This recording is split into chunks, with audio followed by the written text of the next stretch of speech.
At the sermon that I had written, and the sermon in the script that I have is similar, but it says, "What's your issue?" And then I said, "But you know what? Struggles brings on issues. All right. Struggles brings on issues."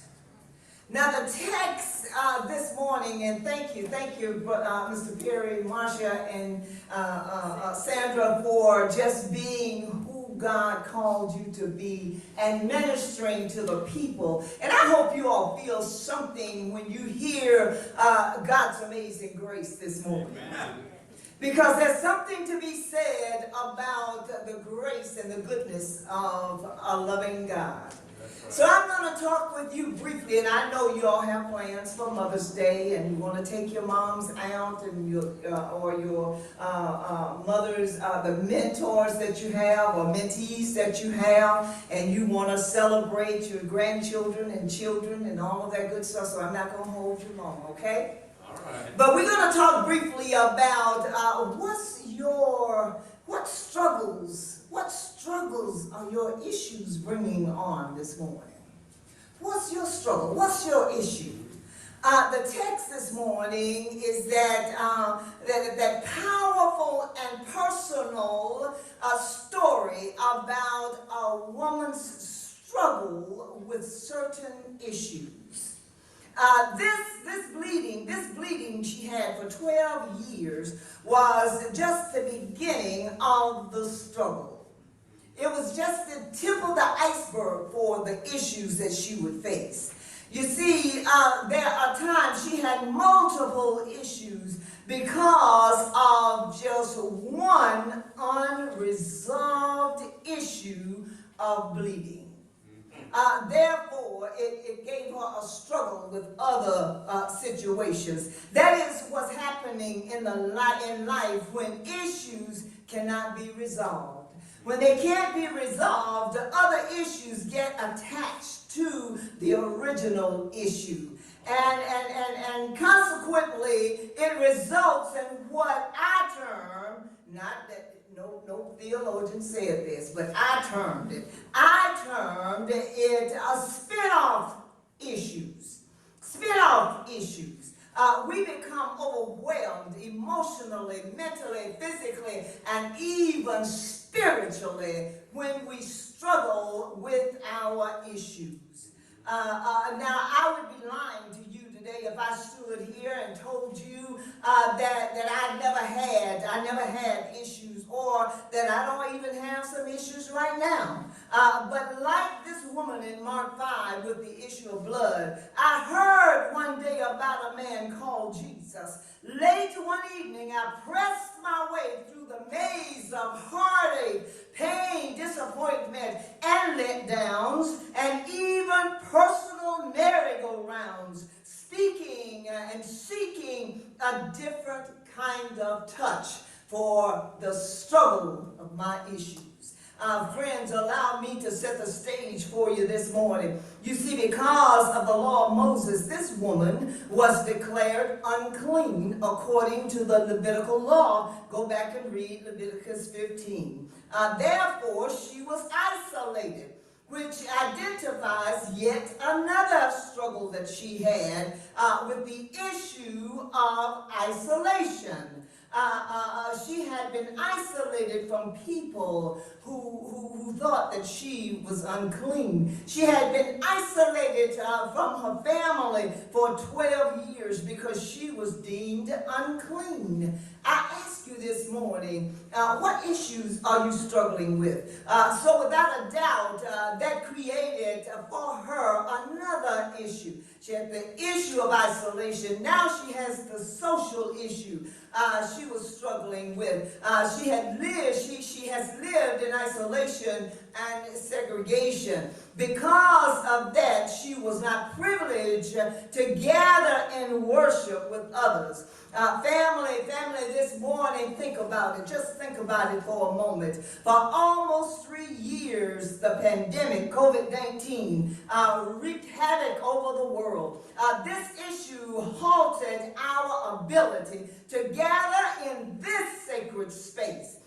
We were not at liberty to come together in worship in person.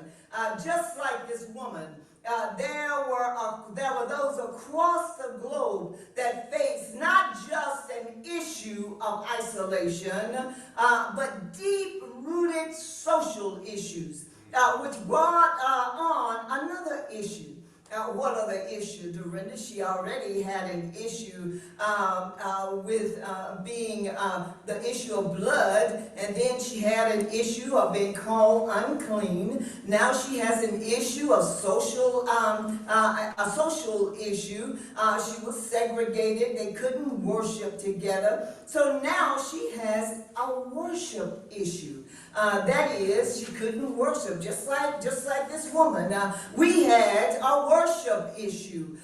There were those across the globe that faced not just an issue of isolation, but deep-rooted social issues, which brought on another issue called religious issues. The law kept her out of worship, out of serving in ministry, and the law temporarily kept us out of in-person, face-to-face worship. First Church, I ask you on this beautiful Mother's Day morning, what issues have prompted struggles in your life? Are you like the woman in our text who endured an issue for 12 long years? Family and friends, mothers, grandmothers, daughters, sisters, young and old, black and white, and every color in between. What is the issue that you are struggling with this morning? Have you searched the world over and you still couldn't find anybody to rid you of your issue of loneliness, of your issue of depression, of your issue of oppression, of your issues of jealousy, envy, low self-esteem? You were in search of someone or something to treat, to cure, or to rid you of the prevailing issues or issues within S, and still you couldn't find anybody to solve your problem. What's your issue? What are you struggling with this morning? Then you heard, and I hope you did, because you're here this morning. I hope you heard about a man who could heal any disease. You set out in search of this miracle worker. You began to seek him with your whole heart, your mind, your body, and your soul. Jeremiah 29:13 puts it this way: and you will seek me and will find me when you search for me with your whole heart. Daughters of the Most High God, you may think that your struggle, your issue, or your issues maybe made you unclean, impure, dirty, and or tainted. But I can tell you from a personal testimony this morning about the great physician called Jesus, who can clean you up and make you shine as pure gold. Like the woman in Mark 5 who had tried to resolve her issue by going to doctor after doctor to see if anyone had a cure for this bleeding disorder that would not stop. I tell you, but she had grown worse and not better. So she was getting physically worse. So now she not only have an issue with isolation, she not only have an issue of being unclean, she not only have a social issue, she not only have a struggle with the issue of not being able to worship. So now she has realized that this physical issue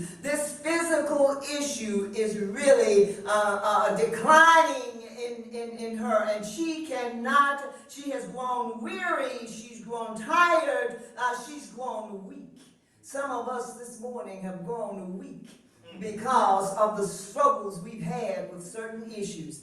First Church, on this Mother's Day, as you worship together in person and on Zoom, do you feel yourself declining? Do you feel yourself declining in your desire? Do you feel yourself declining in your zeal, your zest? And are you feeling yourself not knowing which way to go in ministry because of your issues?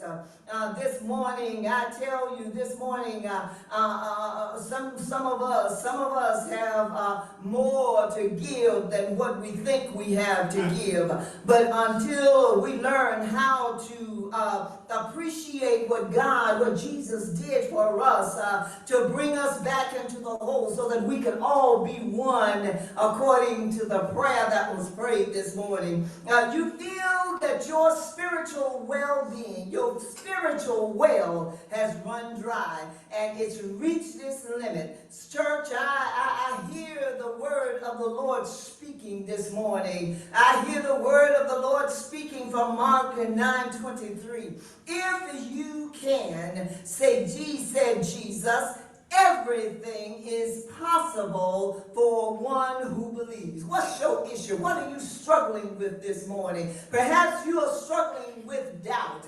Perhaps you're struggling this morning with fear. Perhaps you're struggling this morning of making sure that you mask up as we come together in person. Maybe you are just struggling with struggles altogether. Maybe you are just struggling because you don't know which way to turn. But I offer you Jesus this morning. Jeremiah 32:27 says, I am the Lord, the God of all humanity. Is anything too hard for me? I tell you this morning, I'm glad to know that God has done a great work in us, that God is still moving, that he is still able to heal every disease.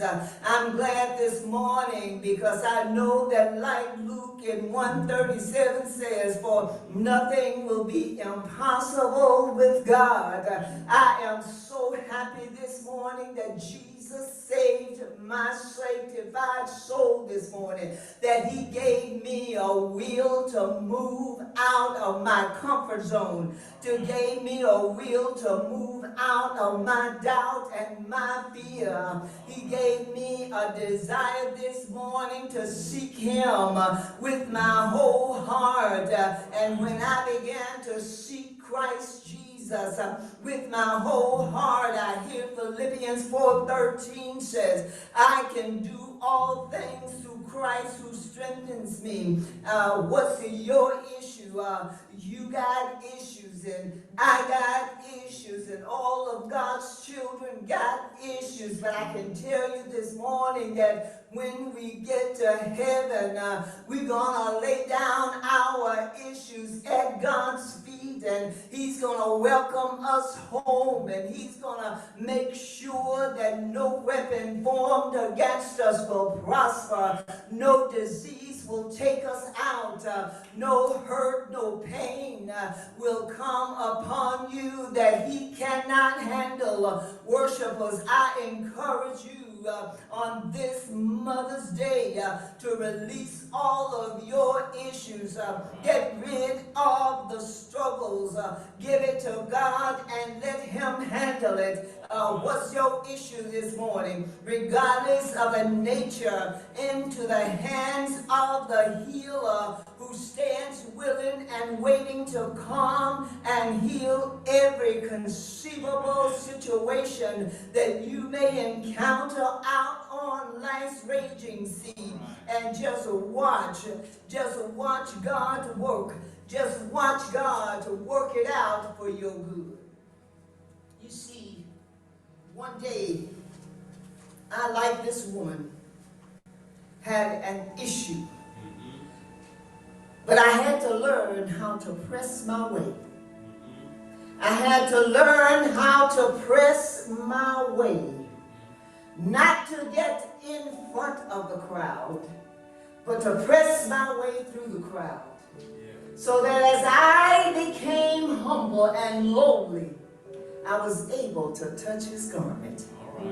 I was able to touch his garment. And through the touch of his garment, I was made whole. Mr. Perry and the music ministry will now come with our invitational hymn.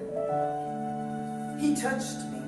I don't know about you, but he touched me. My issues, my struggles. This morning, even as I say Happy Mother's Day to my heavenly, my mom that's in heaven, I say Happy Mother's Day to my sisters in heaven. I say Happy Mother's Day to those of you who assemble here. Know that there is a different touch. There's a different touch that only the him, not the H-E-M, but the H-I-M can give you this hand. He touched me. Yes.